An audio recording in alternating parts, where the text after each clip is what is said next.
Good evening, everyone, and welcome to another exciting review video here tonight, courtesy of Manly Battleships. I'm Mr. Panda. And I'm Roxstar. And this is a cup of horchata. I know, it's my favorite thing. This is better than I remember it. It's good. We're here to talk about Detective Pikachu tonight. A movie that I walked in knowing exactly what was going to be the twist. And me having been spoiled because of it. That wasn't me, that was my sister who spoiled it for you. We won't spoil that for you this evening. We will focus on the aspects of the movie that are not so spoilery. Because, I mean, there isn't a whole lot that we have to skip in order to avoid spoilers. I mean, this isn't Avengers Endgame. Yeah, this is not Endgame. So, let's talk about the gist of the movie. It starts out with our young, socially isolated character. Lonely person. Lonely person whose first attempt at rapport in the movie is trying to catch a Cubone. we won't tell you how that goes. I actually kind of like that. My favorite part is about his stinging rebuke to his friends, like, "Oh yeah, he's just a Pokemon for you. Oh yeah, the kind of Pokemon that just wears its relative's face." It's like that scene in Vanilla Sky where he first comes out with the rejuvenation mask. And you're like, what is he wearing? Oh god, you had to bring up Vanilla Sky. Listen, anyone who's been in the Pokemon universe long enough knows about the horror that is Marowak and Cubone. There's a lot of things that be horrified when it comes to Pokemon, not just those two. The cancerous growths on top of Mr. Mime's head. Okay, let's move on to, you were saying the general plot. Yeah, then you find out that the car wreck happens, and his estranged father, who, I'm not sure it's entirely clear, they never really make it clear whether he worked for the police department or he was a freelance, because I get feeling both. I think he kind of did moonlighting as a private eye. Yeah, so he's apparently dead, and the police don't really know why, and you'll find out later, apparently don't care, that they don't dive into that as deeply as I thought they might have. Mm-hmm. You know, like the whole, wider conspiracy stuff. And turns out that the Pikachu that was his partner survives, and that's where the story really kicks off. Trying to track down what happened to our main character's dad, whose name I suddenly forget anyway, because he's not important as Pikachu. I was gonna say, they don't really say his name, too many times. Not enough definitely time to happens. Remember. Yes. I definitely feel like they said his name. They have said his name. I know they said his name. Didn't care. Hey, it was the Pikachu that was important there. Yeah, Ryan Reynolds in a fursuit. So, what did you like about the movie? There were several things I liked about the movie. If anything, seeing the Sonic trailer made this movie better. So, there was one saving grace, one silver lining from the Sonic trailer. It made everything about Detective Pikachu better. Oh my god, I love all the character designs for all the Pokemon. I just thought they were all really, even if some were a little creepy, like Mr. Mime. Yeah, but that's kind of how Mr. Mime's supposed to look. Like, there's been jokes about Mr. Mime for years. Right. But I think they were all very true to the characters, and if they were meant to be cute, they were cute. And I love, not only did they embrace the character design for the original Pokemon, but they also gave them very emotive. Like, you could tell what the Pikachu were feeling every moment. It was very good at emoting their feelings, too. And in a world of live-action adaptations, this is one of the better ones, guys. Mm-hmm. I mean, I'll admit this. The story is not, breakout amazing in a number of ways. It's not like a copy infringement or anything. It's just the narrative structure is a familiar type of narrative. And if you're... It's like a buddy cop movie. Yeah, I was going to say, and if you've watched enough of these, you'll probably already know what the twists are. You'll see them coming. The movie is about bringing something new to the table. A franchise that has already been built up over the number of years, and just kind of making their own story within it. It's probably one of the few cases, a unique situation, where we have so much exposure to the Pokemon universe over the past 2 decades. That even people who didn't watch the franchise, don't know much about it, didn't play the games, they even know at least the basic function of the story. Yeah. It was such an all-encompassing event. Remember the 90s? To Pikachu, Kansas, and all that good stuff? Yeah. So, I think they did a really good job with world building in this movie. Even if the plot's not, even if it's the a plot's buddy cop movie, basic. like we said. Yeah. That's what it really is. Favorite Pokemon design? The Bulbasaur. Okay. Bulbasaur, and they have this really it's weird because they have this like smooth skin, but these really cute bulging eyes. And they chirp. Yes, that was my favorite thing about them. The fact that they chirp. It was so cute. They didn't go Bulbasaur. I was expecting something completely different out of the mouth. It was very cute. What was yours? Oh, I kind of like the Lickitung. The Lickitung. Oh my god, I was watching a movie just sitting there like, oh, I got so many meme ideas right now. Also, anything with fur on it, I thought looked really good in the movie. Mm-hmm. Yeah, it did. Pikachu, our brief exposure to Jigglypuff, a couple other ones. I can't remember all the names of the later generation ones. The ones that look like pandas, I thought they were really cool. Oh, they were very cute. You can tell that they spent a lot of time animating those. Yeah, the animation on all the Pokemon was actually extraordinarily well done, I felt. So, what was your favorite scene? Without spoilers. Oh, I like the Versus Stadium and how that gets concluded with I won't say unexpected, because the whole point was, like, as an anime fan, you're almost expecting something like that to happen. I'm not an anime fan, a Pokemon fan. You're almost expecting, oh yeah, that's exactly what's going to happen here. I'll give you a hint. He got his 1,000th step in. I think my favorite... That actually works a lot better than I thought it would. Never mind. I think my favorite scene was the one with Mr. Mime. That whole interrogation scene doesn't exactly play out like I think the trailer seemed to go in a little different way, and what he actually ends up doing so imaginative. Oh, it got really dark. Actually, that's what I wanted to mention. The one thing about this is if you're listening to Ryan Reynolds' Pikachu, he has a lot of adult jokes in this that I cannot believe he snuck through. I mean, but that's part of the thing that I think makes the movie stand out. It's like Ryan Reynolds' delivery on his lines. Like, I'm not gonna say that everyone else in the movie was terrible at acting or anything, but it would not have been as entertaining a movie if he wasn't there. No, because which really leaves the question open: where's the movie franchise going to go from here? Actually. Yeah, I think they I don't know where they would go from here. I mean, I feel like they could tell other stories in the same That vein. might be what they're going to do. I could see a way that everyone involved could continue to be doing the thing. I just don't know.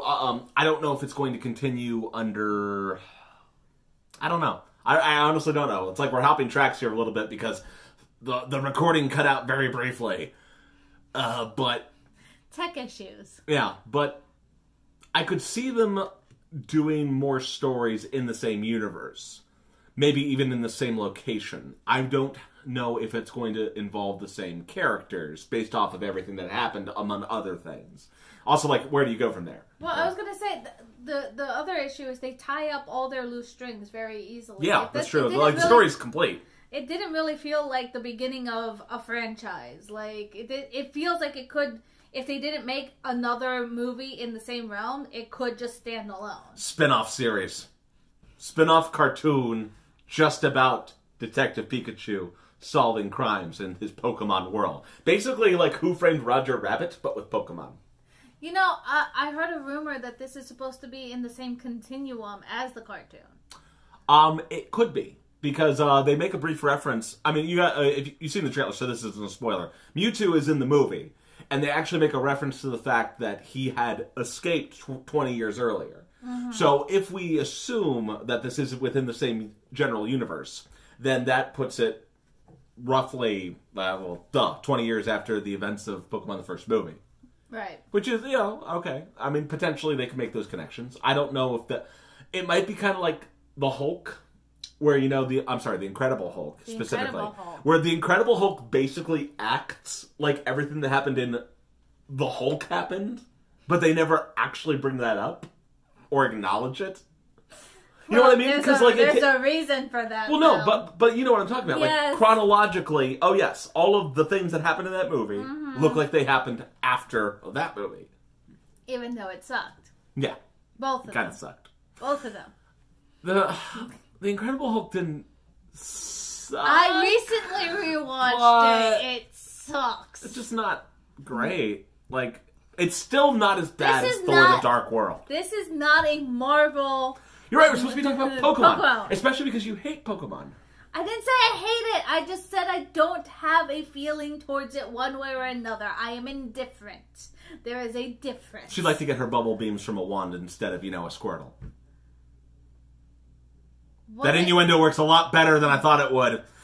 I promise that was supposed to be a Sailor Moon reference. What are you implying about my childhood? The Sailor Moon reference! Well, now that you've implied dark We're not things... supposed to spill the tea. Now that you've implied dark things about my childhood... Yeah, it's true. I was more of a Sailor Moon fan than I ever was a Pokemon fan. I never understood it. I didn't care for it. But this movie is really good. It got me interested. I would actually watch some stuff.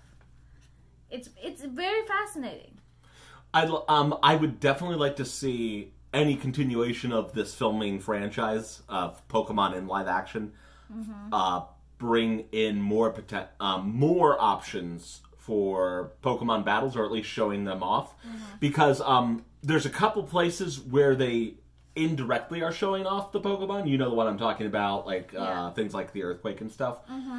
And while those scenes are cool, they're not showing off the Pokemon really, except very briefly as part of the extension of the scene. So what I would like to see going forward is more Pokemon focused action.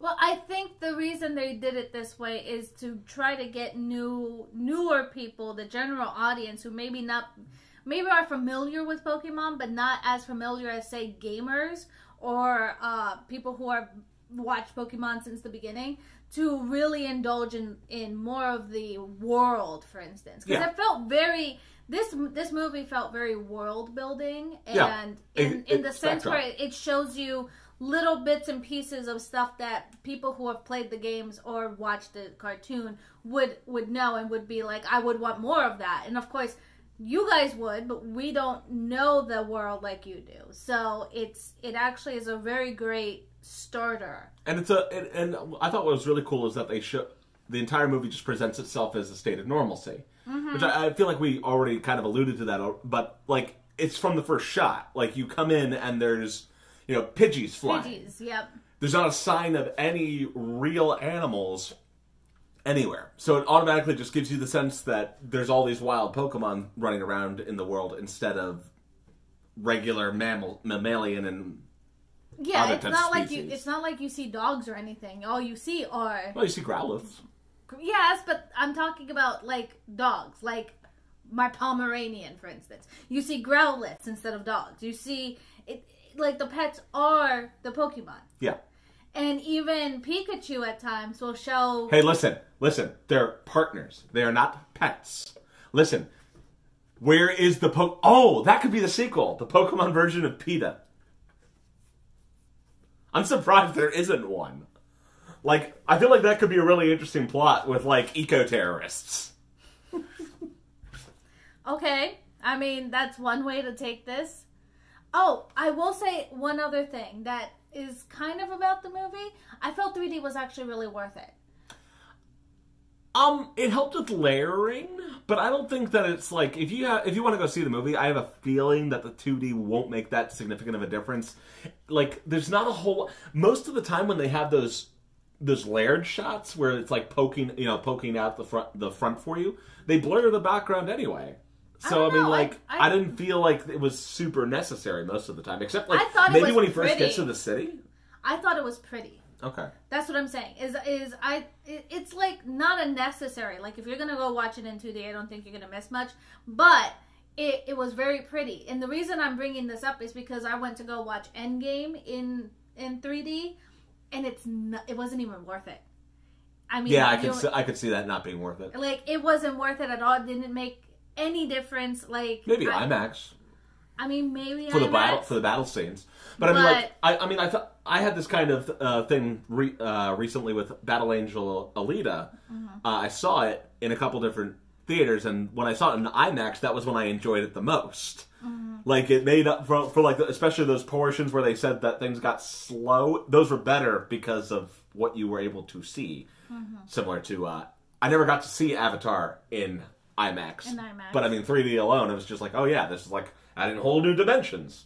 Well, that's kind of what I'm saying. Is it's not going to add anything to the plot, but it is going to make the movie prettier. Yeah, I might have to see it in 2D because maybe one of the things might be the Pokemon might look better with the 3D because I noticed like Pikachu felt rounded. Yeah, the Pokemon did feel very real, like physical objects in the world. So I think they did pretty good on that.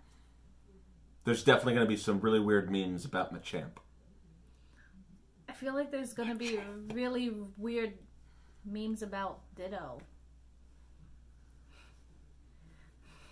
I think that's everything we have to say about it. Yeah. You should definitely go see the movie. Oh, yeah. It's not Avengers Endgame, but, I mean, if you watch our video about Endgame, all movies can have flaws. This one is a lot of fun. And it's I might go see it. I'm probably going to see it second time.